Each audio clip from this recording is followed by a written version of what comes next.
علی بھائی کو live stream پہ لیتے ہیں اور ان سے بات کا سلسلہ شروع کرواتے ہیں۔ السلام علیکم ورحمۃ اللہ وبرکاتہ علی بھائی۔ جی وعلیکم السلام ورحمۃ اللہ وبرکاتہ، ولا حول ولا قوۃ الا باللہ، اللہم صلی علی محمد وعلی آل محمد۔ بلال بھائی، آج کا سیشن سٹارٹ کرنے سے پہلے میں سارے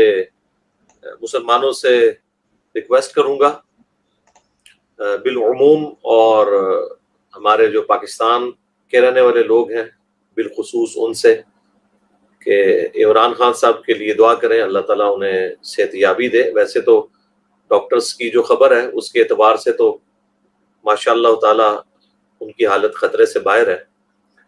اور جو لوگ اس میں ایک آدھ کے بارے میں تو آیا کہ وہ شہید بھی ہوئے ہیں، اللہ تعالیٰ ان کی مغفرت کرے، اور جتنے بھی زخمی ہیں اللہ تعالیٰ انہیں جلد از جلد شفا دے، اور سب لوگ دعا کریں۔ میں نے بھی ان کے حق میں دعا کی ہے، آپ لوگ بھی دعا کریں، اللہ تعالیٰ ان کے لیے عافیت والا معاملہ فرمائے مستقبل میں بھی۔ باقی جو حملہ آور ہے اس کی آپ نے ویڈیو تو دیکھ لی ہے، میں تو اس سے سیٹسفائی نہیں ہوں، کیونکہ وہ جس طرح رٹا رٹایا بیان بول رہا ہے اس سے لگ نہیں رہا کہ وہ سیلف موٹیویٹڈ ہے، لگ رہا ہے جیسے اسے کسی نے پڑھایا ہے۔ اب اس پورے معاملے کے پیچھے کون ہے وہ اب اللہ بہتر جانتا ہے۔ ابھی فی الوقت تو کوئی رائے اس طریقے سے قائم نہیں کی جا سکتی۔ ابھی یہ اللہ کا شکر ہے کہ پنجاب میں حکومت بھی تحریک انصاف کی ہے، اور یقیناً وہ اپنے چیئرمین کے ساتھ مخلص ہوں گے۔ میں خصوصاً جو چیف منسٹر ہیں پنجاب کے پرویز الہی صاحب، ان سے تو ریکویسٹ کروں گا کہ آپ فرنٹ سے لیڈ کریں، پریس کانفرنس کریں، اور یہ جو پوری صورتحال ہے جو اس وقت پورے ملک کے اندر ایک غم کی ایک کیفیت ہے، اور پاکستان اس چیز کا متحمل نہیں ہے کہ ایک اور پاپولر لیڈر کے ساتھ وہ کچھ ہو جس طرح کے آج سے چند سال پہلے بے نظیر بھٹو کے ساتھ ہوا، اور انہیں اس طریقے سے ظالمانہ طور پر شہید کیا گیا۔ تو اب یہ سارے معاملات بہت خطرناک طرف جا رہے ہیں۔ اس کی وجہ یہ ہے کہ سوشل میڈیا کا دور ہے، ویڈیوز سامنے آ جاتی ہیں، کسی نے بھی کوئی اس حوالے سے ایسی ایکٹیویٹی پرفارم کی ہے اور اس میں کوئی ان پٹ اپنی ڈالی ہے تو وہ بچے گا نہیں انشاءاللہ تعالی۔ لیکن ساتھ ہی ساتھ جو پی ٹی آئی کے سپورٹرز ہیں، میں ان سے بھی ریکویسٹ کروں گا کہ آپ کسی بھی سیاسی جماعت یا ان کے کسی سیاسی لیڈر یا کسی ریاستی ادارے کے اوپر الزام نہ لگائیں جب تک کہ پوری صورتحال واضح نہیں ہو جاتی، اور سب سے بڑھ کر تو عمران خان صاحب کے بیان کا انتظار کریں، کیونکہ اگر آپ پری میچور اس طرح کی باتیں کریں گے تو کل کو بات کوئی اور نکل آئی تو پھر اس کی وجہ سے تلخیاں بڑھتی ہیں، دشمنیاں بڑھتی ہیں، معاملات زیادہ خراب ہوں گے۔ میں بھی یعنی اس کے اوپر کوئی رائے قائم کر سکتا تھا، لیکن فوراً رائے قائم کرنا یہ کوئی عقل مندی کا تقاضا نہیں ہے۔ ہاں، یہ بات میں ضرور کہوں گا کہ اس کی تحقیق ہونی چاہیے، اس معاملے کو نارملی چھوڑنا نہیں چاہیے۔ پلس میں پی ٹی آئی والوں سے بھی ریکویسٹ کروں گا، ان کے جو ساتھ سیکیورٹی گارڈز ہیں اٹیچ عمران خان صاحب کے، کہ ایک شخص جو کہ لاکھوں نہیں کروڑوں لوگوں کے دلوں کی دھڑکن ہے، اختلاف تو ہر بندے سے ہو سکتا ہے، مجھے بھی سنگین نوعیت کے اختلافات ہیں عمران خان صاحب سے، سب کو پتہ ہے، ویڈیو میں ریکارڈڈ ہے، اور میری کوئی پولیٹیکل ایفیلیشن نہیں ہے کسی بھی پولیٹیکل جماعت کے ساتھ، لیکن جو حق کی بات ہے میں اس میں خان صاحب کو ہمیشہ سپورٹ کرتا رہوں، جہاں پہ مجھے ان سے اختلاف ہے وہ اختلاف رائے کی ہے۔ تو ان کے ساتھ جو لوگ اٹیچ ہیں، میں ان سے ریکویسٹ کروں گا کہ آپ لوگ ایک ایسا شخص جو کروڑوں لوگوں کے دل میں بستا ہے اور ایک پاکستان کی ہسٹری کا ایک پاپولر ترین لیڈر ہے، اس کو آپ کس طرح الاؤ کر رہے ہیں کہ وہ اس طرح چیپلی آ کے پبلکلی کنٹینر کے اوپر کھڑے ہو کر اور لوگوں کے ساتھ انٹریکشن کریں۔ اس میں کوئی یہ بہادری نہیں ہے، یہ بیوقوفی اور بہادری میں بس ایک باریک سی لائن کا فرق ہوتا ہے۔ آپ لوگ تو اس معاملے کو سمجھتے ہیں، اور جس طرح کے کچھ ان کے وزراء ایکس پی ٹی آئی کے بتا رہے ہیں کہ پہلے ہی یہ خطرہ تھا کہ کوئی اس طرح کی ایکٹیویٹی پرفارم ہو جائے گی، آج کے دن کے بارے میں ان کے پاس کوئی اطلاعات تھیں ایسی، تو اس کے باوجود آپ نے خان صاحب کو اس طرح پبلکلی ایکسپوز کیوں ہونے دیا؟ آپ دیکھیں کہ بلاول بھٹو جب تقریر کر رہے ہوتے ہیں تو انہوں نے اپنے سامنے ایک بلٹ پروف شیٹ رکھی ہوتی ہے اور لوگ بعض ان کا مذاق اڑا رہے ہوتے ہیں. یہ کوئی بزدلی نہیں ہے میرے بھائی. اللہ کے نبی علیہ السلام نے بھی اپنے سیکیورٹی گارڈ رکھے ہیں, اس میں کون سی بزدلی والا معاملہ ہے؟ وہ تو جب قرآن میں آیات نازل ہوئی واللہ یعصمک من الناس, اے اللہ کے نبی اللہ آپ کی حفاظت فرمائے گا آپ کے دشمنوں کے اگینسٹ, تو پھر نبی صلی اللہ علیہ وآلہ وسلم نے گارڈز رکھنا چھوڑ دیے تھے. لیکن یہ آپ کے لیے اسپیسیفکلی اللہ تعالیٰ کی پروٹیکشن تھی, تو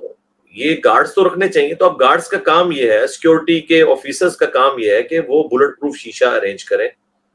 اور اسی طریقے سے یہ کنٹینر بھی بلٹ پروف بلکہ بلاسٹ پروف ہونا چاہیے. میں دیکھ رہا تھا ایک صحافی اوپر چڑھ کے وہ سارا دکھا رہے تھے کہ وہ جو گولی ہے اس نے اس کی شیٹ میں بھی سوراخ کر دیا ہوا تھا. تو یہ کون سا کنٹینر ہے کہ جس کی شیٹ کے اندر بھی سوراخ ہو رہا ہے؟ اس کا مطلب ہے کہ اس کی گیج اتنی موٹی نہیں ہے کہ وہ سسٹین کر سکے اس طرح کی گولیوں کے آگے. تو پبلکلی کوئی ایکسپوز ہونے کی ضرورت نہیں ہے. اور جو لوگ کہہ رہے ہیں نا جی سیکیورٹی میں کمزوری ہے, میں سیکیورٹی والوں کو اس حوالے سے تو مجرم نہیں سمجھتا کہ وہ اس حوالے سے کچھ کر سکتے تھے. ہاں اس حوالے سے ضرور مجرم ہے کہ وہ پبلکلی کیوں ایکسپوز ہونے دیتے ہیں. سامنے کوئی شیٹ رکھیں اور جب تقریر کرنی ہو بس اس وقت خان صاحب باہر نکلیں, اس کے علاوہ ان کو باہر نکالنے کی کیا ضرورت ہے؟ اگر نکالنا ہے تو آپ شیٹ کے ذریعے کریں, اور اگر شیٹ نہیں ہوگی تو آپ جتنے مرضی سیکیورٹی گارڈ لگا لیں. جب ایک انڈیویجول موٹیویٹڈ بندہ پبلک میں آ گیا اور اس نے کوٹ پہنا ہوا ہے, کوٹ کے اندر اس نے ایک گن چھپا کے رکھی ہوئی ہے اور وہ کنٹینر کے قریب چلا گیا, تو اس سے چند سیکنڈز ہی چاہیے فائر کرنے کے لیے, اور اس نے کیے. وہ تو اللہ بھلا کرے ایک پیچھے کھڑا ہوا تھا بندہ جس نے ماشاءاللہ دلیری دکھائی ہے اور اس کا ہاتھ پکڑ لیا ہے. ادروائز تو اگر وہ دوبارہ اس کو مزید موقع ملتا تو اور لوگ بھی اس میں یعنی زخمی ہو سکتے تھے اور شہادتیں بڑھ سکتی تھی. اس نے بڑی دلیری سے اس کو پکڑا ہے, اور بہرحال وہ جتنا پروفیشنل لگ رہا تھا نا, جس طرح اس نے نشانہ لیا ہے, مجھے تو نہیں لگتا کہ کسی بھی حوالے سے وہ کوئی ایک انڈیویجولی موٹیویٹڈ بندہ ہے. وہ باقاعدہ ٹرینڈ بندہ لگ رہا ہے. اور جس طریقے سے آ کے اس نے پولیس کے سامنے بیان دیا ہے السلام علیکم, اور وہ ٹپیکل قسم کے جو اس نے الفاظ استعمال کیے ہیں کہ یہ گمراہ کر رہا تھا پاکستانی نیشن کو, اور پھر ایک مذہبی کارڈ بھی اس نے بیچ میں یوز کیا کہ اذان کے وقت جو ہے وہ ڈیک بج رہے ہوتے ہیں. مجھے تو اس کے بیانات بھی معذرت کے ساتھ ٹوٹلی جس طرح طوطے کو رٹائے ہوتے ہیں نا وہ لگتے ہیں. اب مجھے نہیں پتا کہ اس کے پیچھے کون ہے, کوئی انٹرنل کوئی اینیمی ہے پاکستان کا اور مسلمانوں کا, یا ایکسٹرنل ہے. ہم اس طرح کسی کے بارے میں کوئی رائے نہیں قائم کرتے. لیکن میں آپ کو ایک یعنی سمجھدار پاکستانی کی حیثیت سے اور بینگ این انجینئر اور چیزوں کو کریٹیکلی دیکھنے کے اعتبار سے, اور مذہبی طبقے کو بھی بڑا کلوز سے میں نے دیکھا ہے, پولیٹیشنز کو بھی, مجھے تو کہیں سے نہیں لگتا کہ وہ کوئی انڈیویجولی موٹیویٹڈ بندہ ہے. جس طریقے سے وہ کانفیڈنٹ ہے اور گفتگو کر رہا ہے, اور پھر وہاں سے وہ جس طریقے سے وہ بھاگا ہے, تو جو شکر ہے پکڑا گیا ہے. ورنہ ایسے موقعوں پہ تو اب دیکھیں لیاقت علی خان جب شہید کیے گئے ہیں تو ان کا جو قاتل تھا اسے بھی پیچھے سے گولی مار دی گئی تھی. تو شکر ہے کہ یہ پکڑا گیا. اب میرا خیال ہے اسے تو انتہائی سیکیورٹی میں رکھنا چاہیے تاکہ اس کے جو سہولت کار ہیں, ہینڈلرز ہیں, ان کا پتہ چلے کہ وہ کوئی اندرونی ہے یا بیرونی ہے یا کوئی مذہبی جماعت ہے جس نے یہ ساری ایکٹیویٹی پرفارم کی ہے. یہ سب کا سب پتہ لگنا ضروری ہے. اس معاملے کو چیپلی اس طرح نہیں جانے دینا چاہیے, کیونکہ اس کی وجہ سے تو ملک میں ایڈ فیول ٹو فائر ہو جائے گا, جلتی پہ تیل کا کام کرے گا. یعنی پہلے ہم بھٹو کے قتل کو بھگت رہے ہیں, بے نظیر بھٹو کے قتل کو, ان کی شہادت کو بھگت رہے ہیں. اب یہ اس طرح کی ایک ایکٹیویٹی پرفارم ہونا, اور پھر پورے ملک کے اندر آپ کو پتہ ہے ایک غم کی کیفیت ہے. اور اس میں عمران خان صاحب سے بھی ریکویسٹ کروں گا کہ ایک چھوٹا سا بیان ہاسپٹل سے بے شک جاری کر دیں, جس میں بس صرف آپ یہ کہیں کہ آپ کے لیے دعا کریں آپ کے چاہنے والے, اور پلس یہ کہہ دیں کہ کوئی بندہ قانون کو ہاتھ میں نہ لے, کوئی اس طرح کا پروٹیسٹ نہ کرے کہ جس کی وجہ سے ملک کے اندر حالات خراب ہوں. انشاءاللہ اللہ تعالیٰ آپ کو صحت دے گا, چند دنوں میں آپ منظر عام پہ آ ہی جائیں گے اور پھر اپنے اس معاملے کو آگے لے کے چلیں. اور ساتھ ہی ساتھ میں یعنی سیکیورٹی اداروں سے بھی ریکویسٹ کروں گا جو بھی ملک کی سیکیورٹی دیکھ رہے ہیں کہ اب اب جب اس قسم کے واقعات ہوں گے تو پھر آپ کا یہ کلیم کون مانے گا کہ پاکستان میں کسی کی جان کو کوئی خطرہ نہیں ہے؟ اب یہ اتنی بڑی ایکٹیویٹی پرفارم ہونا تو صراحتاً یہ بتا رہا ہے کہ پاکستان میں سیکیورٹی ایشوز ہیں، اور اگر ہم یہ چیزیں نہیں مانیں گے تو ہم اپنی غلطیوں سے لرن کیسے کریں گے؟ مجھے نہیں سمجھ آتی کہ ہم لوگ اپنی غلطی کو مانتے ہوئے کیوں یہ سمجھ لیتے ہیں کہ غلطی کو ماننے سے کوئی گناہ ہو جائے گا یا کوئی ہم ڈی فیم ہو جائیں گے۔ غلطی مانیں گے تو آگے اصلاح ہوگی نا۔ خود دیکھ لیں ہمارے ریاستی اداروں کی پالیسیز میں کس طریقے سے وقت کے ساتھ امپرومنٹ آئی ہے۔ ایک وہ وقت تھا کہ سیاسی انجینئرنگ کرتے تھے اور فخریہ کہتے تھے کہ جی ہم سیاستدانوں کے اوپر ملک کو نہیں چھوڑ سکتے، یہ تو ملک کو بیچ دیں گے، اور آج جو ہے وہ پبلکلی آ کے کہہ رہے ہیں کہ ہمارا کوئی سیاست میں کردار نہیں ہے، نہ ہم یہ چاہتے ہیں۔ لیکن یہ لادہ بات ہے کہ پھر سے چاہے عمران خان صاحب ہوں یا گورنمنٹ میں بیٹھے ہوئے لوگ، وہ پکڑ کے پھر ریاستی اداروں کو گھسیٹ رہے ہیں سیاست میں، دونوں گھسیٹ رہے ہیں۔ ویسے تو گورنمنٹ الزام لگا رہی ہے عمران خان صاحب کے اوپر کہ وہ کہہ رہے ہیں کہ جی ان چوروں کو آپ نے مسلط کیا اور الیکشن کروائیں، اور میں آپ سے بات کروں گا، ان سے بات نہیں کروں گا، تو یہ ڈیموکریٹک اپروچ نہیں ہے۔ تو اس کے مقابلے پہ کیا گورنمنٹ کی ڈیموکریٹک اپروچ ہے یا ان صحافیوں کی جو کہہ رہے ہیں جی عمران خان صاحب کو کھلی چھٹی ملی ہوئی ہے، آج سے پہلے تو کسی کو اس طرح کی چھٹی نہیں تھی،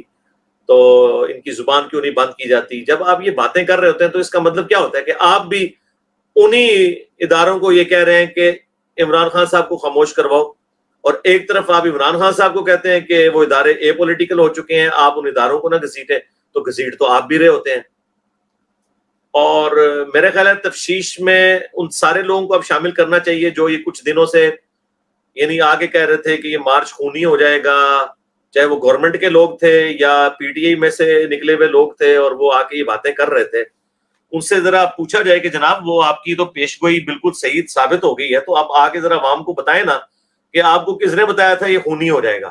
کیونکہ آپ نے تو کوئی جنرل سٹیٹمنٹ تو نہیں دی تھی۔ جنرل سٹیٹمنٹ تو پاکستان میں کسی وقت بھی دی جا سکتی ہے۔ میں بھی کہتا ہوں کہ تمام پولیٹیکل جماعتوں کے لیڈرز کو اور ایون ریاستی اداروں کے لیڈرز کو ہر وقت یا تو خطرہ لگا رہتا ہے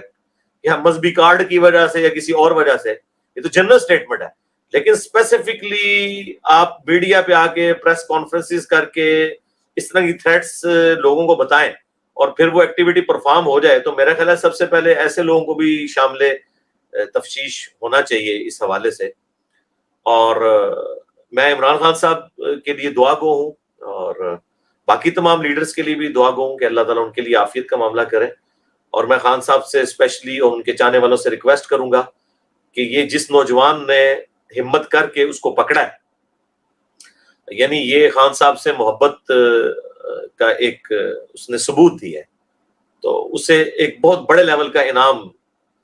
پی ٹی آئی کی جانب سے بھی اور گورنمنٹ کی طرف سے بھی دینا چاہیے۔ یہ لوگ حقدار ہیں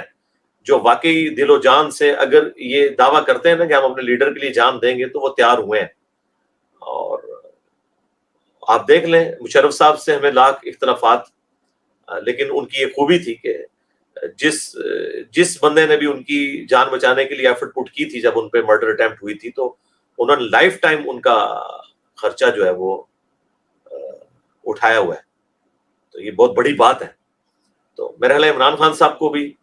ان کے چاہنے والوں کو بھی ایٹ لیسٹ اس بندے کو ضرور جو ہے سپورٹ کرنا چاہیے۔ پلس اس پورے لانگ مارچ میں جتنے لوگ شہید ہوئے ہیں ابھی تک